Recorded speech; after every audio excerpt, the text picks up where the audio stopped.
In today's video, we're taking a look at how to install a surge protector USB outlet extender easy and simple.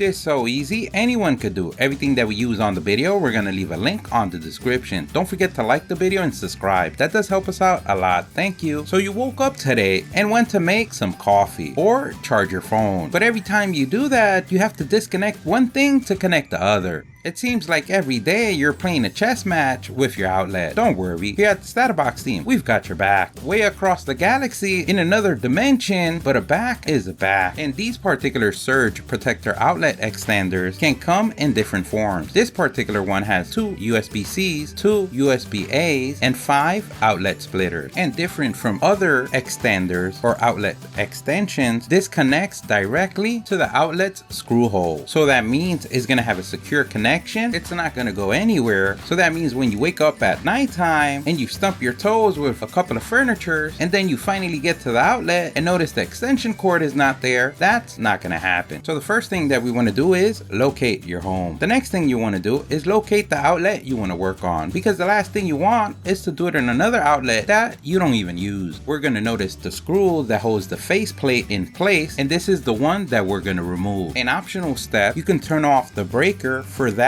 particular outlet. And because the last thing we want on a clear sunny day is to die, we can verify with a non-contact voltage detector if there's any electricity on the outlet. Remember, this is optional. We go ahead and remove the screw, but in this case we're going to leave the faceplate on the wall. We're not going to remove it. And as you can see, what we're basically going to do is align our extender to the outlets on the outlets. So we're going to slide them in the DMs.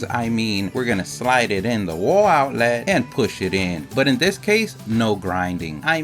We make sure that everything is correctly placed. And what's going to keep the extender in place and not go wander in the nights to the club is this extended screw that holds the faceplate plus the extender in place. Remember the ancient rule passed down generation to generation of lefty loosey, righty tighty. And remember, because everything's plastic, we don't want to over tighten. Once you feel it tight and secure and that the outlet is not going anywhere, that's good enough. And now you've done it. You become a conqueror of the outlet worlds of this generation. There's no connection you can make, phone that you can't charge, or coffee maker that you can't turn on. Today, we salute you. You can pat yourself on the back for a job well done. Don't forget, if you like the video, please give us a thumbs up. That really helps. If you have any questions, place them in the comment section below. Either someone on the StatUpBox team or someone on the YouTube community can help you out with an answer. Don't forget to subscribe, follow us on social media. Thank you for watching, and here's a link to our latest video.